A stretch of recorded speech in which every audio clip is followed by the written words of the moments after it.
June 22nd, 1941. 3 million men, 3,000 tanks. The largest invasion force ever assembled in human history crosses into Soviet territory.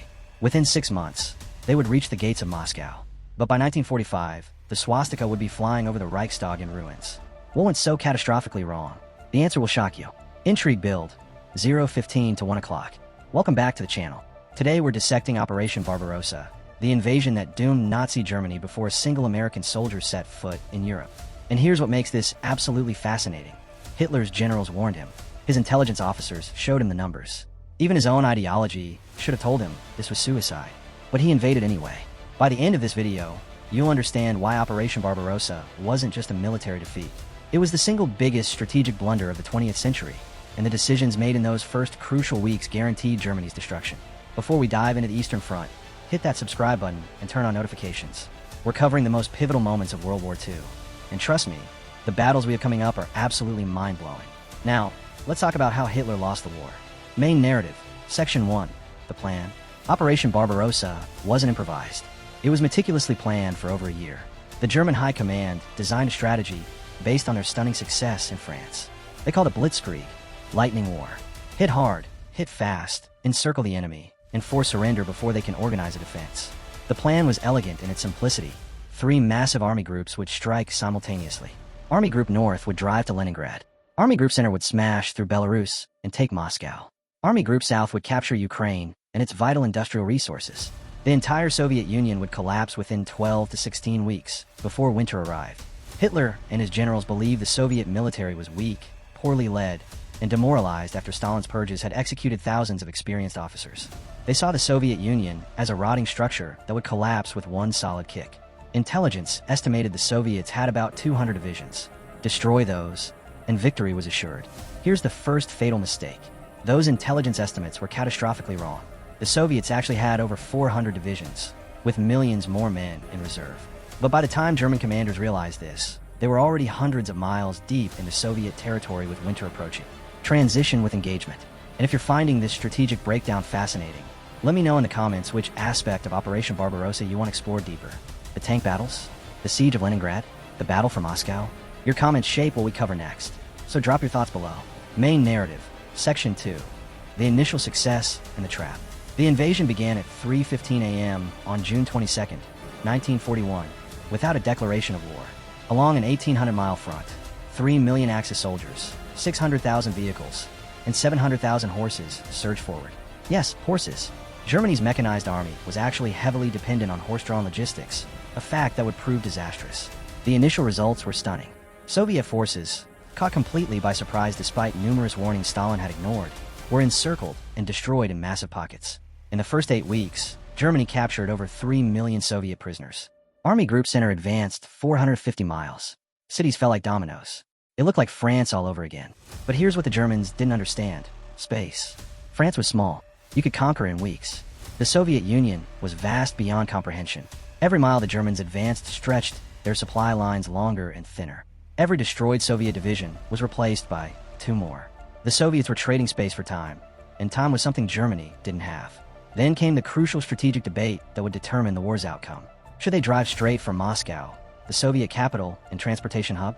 Or should they secure the resource-rich south and the industrial city of Leningrad first? Hitler overruled his generals and diverted Army Group Center's tanks south to Ukraine. Moscow would wait. This decision gave the Soviets precious weeks to fortify Moscow and bring in Siberian divisions, fresh troops trained for winter warfare. When the Germans finally turned toward Moscow in October, they had lost their window.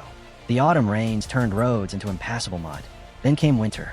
Main narrative, Section 3. The weapons and the reality. Let's talk about what Germany thought would win them the war versus what actually happened on the ground. The Panzer divisions, Germany's armored spearhead, were equipped mainly with Panzer III and Panzer IV tanks. These were excellent against French tanks and Polish cavalry. But the Soviets rolled out the T-34, a tank so superior in armor, mobility, and firepower that German tank commanders initially thought their guns were defective because shells just bounced off. The T-34 was faster, better armored, and could operate in conditions that immobilized German tanks. Then there's the Soviet KV-1 heavy tank. There are documented cases of single KV-1 tanks holding up entire German divisions for days. Their armor was so thick that German anti-tank guns were useless. German soldiers called encounters with KV-1s nightmares. German infantry were equipped for a short summer campaign. They had no winter clothing, no anti-freeze for vehicles, no proper winter lubricants for weapons. By December, soldiers were stuffing newspapers into their uniforms for insulation. Weapons froze and jammed. Vehicles wouldn't start. Men developed frostbite, so severe they lost fingers, toes, entire limbs. Meanwhile, Soviet forces had winter uniforms, felt boots, white camouflage, and equipment designed for sub-zero temperatures. They were fighting in their element while Germans were dying of exposure. Engagement moment. If you're still watching, you clearly appreciate detailed military history.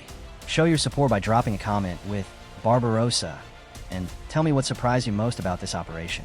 I personally respond to comments, and your engagement helps this channel grow. Main narrative, Section 4. The 3 fatal strategic errors. Let me break down the 3 core mistakes that turned Barbarossa from an invasion into a catastrophe. Mistake number 1. Underestimating Soviet resilience and resources. Germany planned for a 12-week campaign. The reality? The war in the East would consume 4 years and kill over 3 million German soldiers. The Soviets had a population of 190 million people, massive industrial capacity deep in the Urals beyond German reach, and a willingness to sacrifice that Germany simply couldn't match. When the Germans destroyed a Soviet army, Stalin built 2 more. Mistake number 2. The logistics nightmare. Blitzkrieg required massive amounts of fuel, ammunition, and spare parts. Every mile deeper into Soviet territory meant supplies had to travel further. Soviet railways used a different gauge than European railways, so Germans had to convert thousands of miles of track or transfer cargo at the border. This created bottlenecks that only got worse. By December 1941, some frontline units were receiving only 10% of required supplies. Mistake number 3. Fighting on multiple fronts. When Germany invaded the Soviet Union, they were already fighting Britain, defending North Africa, and garrisoning occupied Europe from Norway to Greece. Germany's economy and military were already stretched thin. Adding the Soviet Union meant fighting the largest land war in history while maintaining forces everywhere else. By 1944, Germany was fighting Soviets from the east, Americans and British from the west and south, and resistance movements everywhere. They had created their own encirclement. Main narrative, Section 5. The turning point. December 5th, 1941. German forward units can see the spires of the Kremlin through their binoculars. They are 15 miles from Moscow. The city is in panic. Soviet government officials are evacuating. Victory seems within reach. Then the temperature drops to minus 40 degrees Celsius. In 100 Siberian divisions, over 1 million fresh troops equipped and trained for winter warfare, launch a massive counteroffensive. The Germans, exhausted, frozen, and undersupplied, are driven back. For the first time in the war, the Wehrmacht is in full retreat. This was the moment Germany lost World War II. Not at Stalingrad in 1943. Not at Normandy in 1944. Right here, in the frozen forests outside Moscow in December 1941, when the myth of German invincibility shattered against Soviet determination in the Russian winter. From this point forward, Germany would never again have the initiative on the Eastern Front. Every subsequent battle was reactive, defensive, desperate. The Soviets would eventually push all the way to Berlin, raising their flag over the Reichstag in May 1945.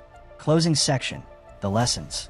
Operation Barbarossa resulted in over 30 million Soviet military and civilian casualties and over 4 million German casualties. It was the largest and deadliest theater of World War II, dwarfing every other campaign combined. So what are the lessons that military strategists still study today? First, logistics win wars more than tactics.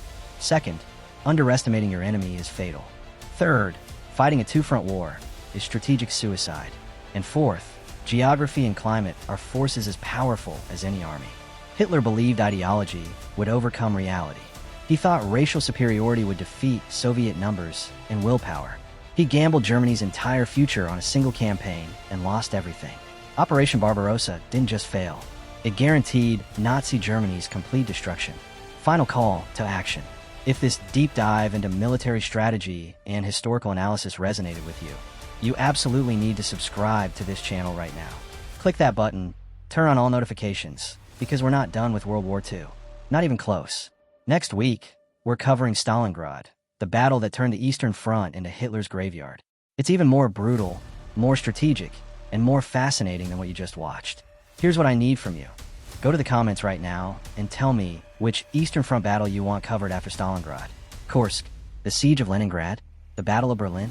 Your input determines our content schedule. And if this video gave you a new perspective on World War II, share it. These stories need to be told accurately, comprehensively, and with the depth they deserve. Thank you for watching. I'll see you in the next one, where we're diving into the bloodiest battle in human history. You won't want to miss it.